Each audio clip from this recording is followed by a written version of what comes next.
One of the things that's consistent across all the Gospels is that they all in some way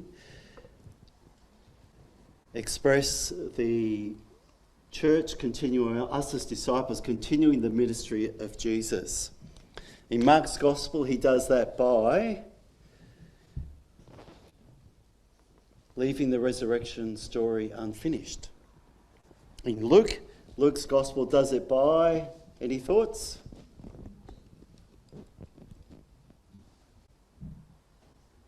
What comes after Luke? Don't say John. Acts. So Luke does it by having a whole chapter that talks about what the disciples did. In John's Gospel insists the disciples were better off after Jesus went because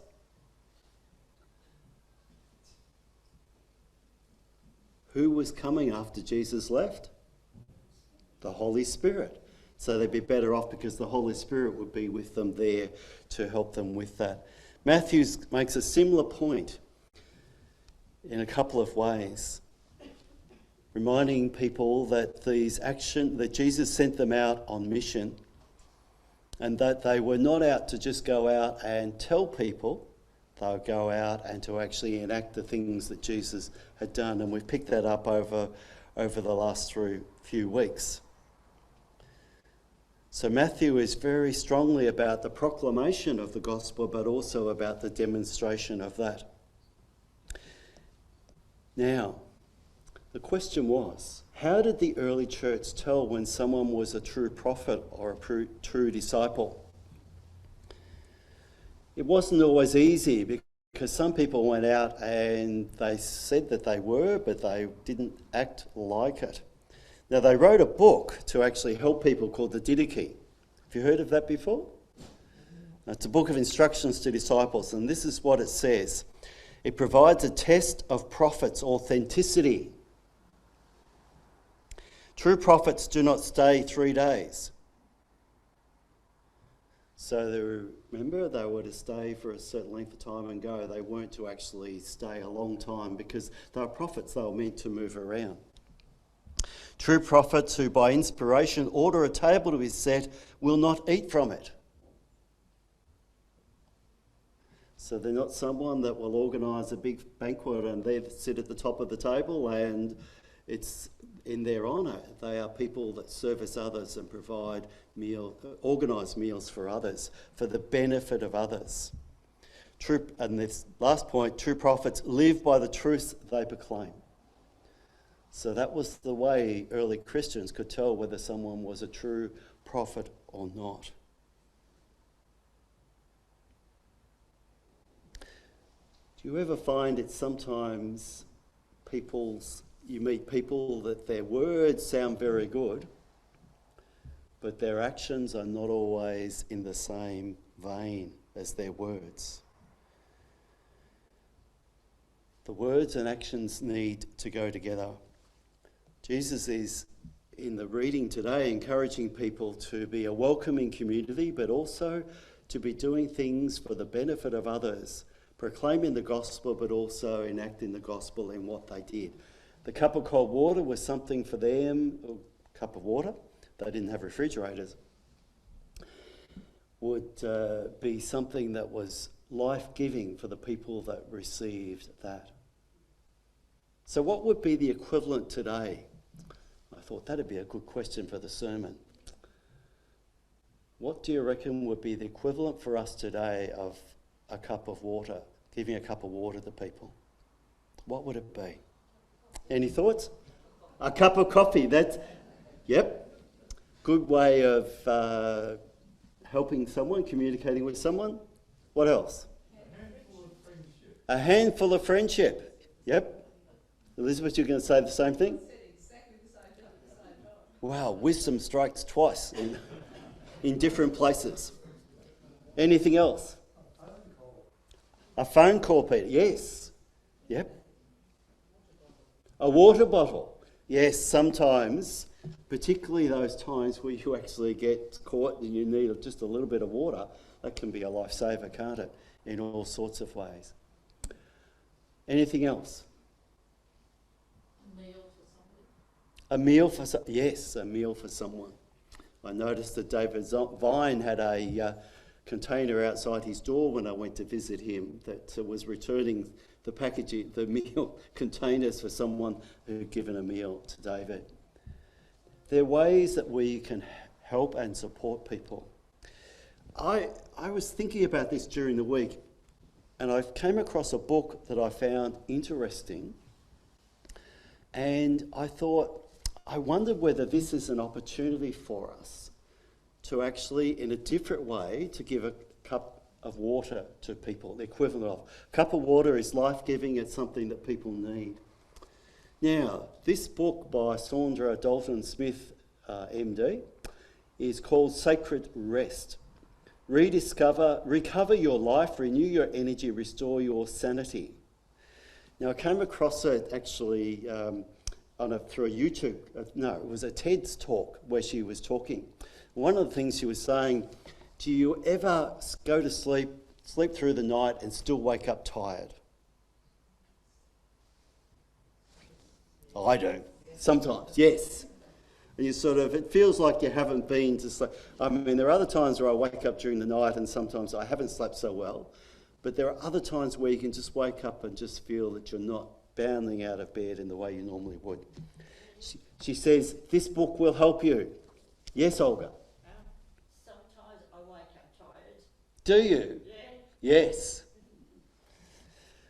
Yes, that reminds me of the joke about sometimes I wake up grumpy, but other times I let him sleep.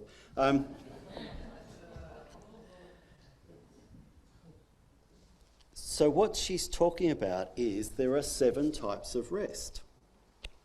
And in this, the 7 types of rest, the first one is physical, which makes sense. The next one is mental fatigue. And then there is emotional.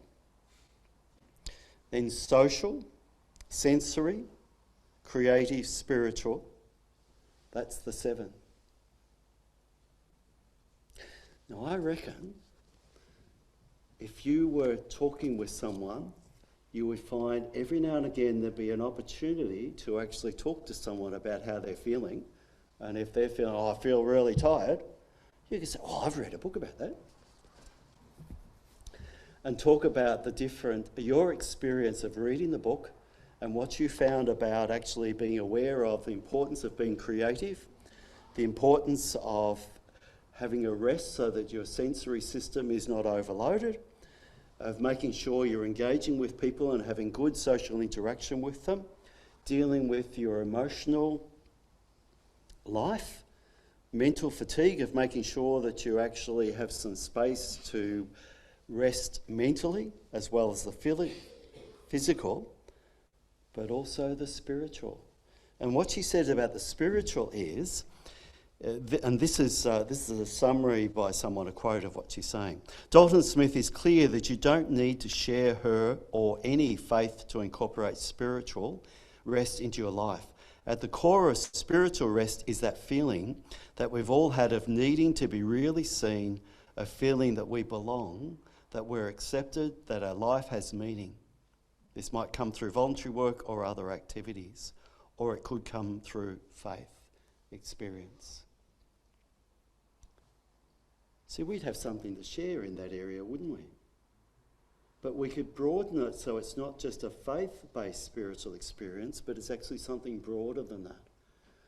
And I wonder whether that's a way of actually proclaiming the gospel today, because it comes through conversation and a tool that you might be able to talk with people about and explore together their experience and share some of your experience around this area. And I thought, isn't that like a cup of water was in Jesus' time, a way of connecting? Now, this particular book or this particular thoughts may not be the best way for you to communicate with someone else on a deeper level. It could be. But I'm sure that we can find things that engage and enliven us that we can share with others. And I think today that's the place we need to start, with the things that enliven us and share our experience and listen to someone else's and talk together about our experiences And then the opportunity of sharing what lies behind our experience can come afterwards. Whereas often we do it, in the past we've done it the other way round. And I don't know what you found, but nowadays I find if you mention God too much, too early, for some people it's just a turn off. But if you talk about things that are deep about our life experience, they will go through that and then share. Sometimes their depth of spirituality can be a lot deeper than what you realise.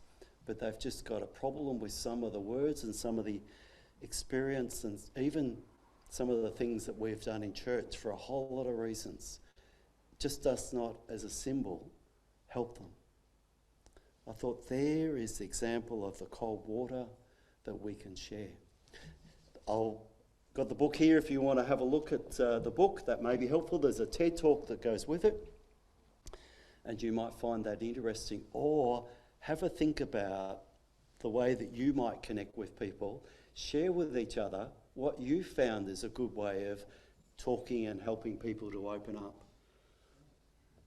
Because those words of Sandra about people needing to feel valued and sharing is really relevant today. If we can find ways to help people to open up and to actually be real with each other, then that is something that's really valuable to them, but is also valuable to us.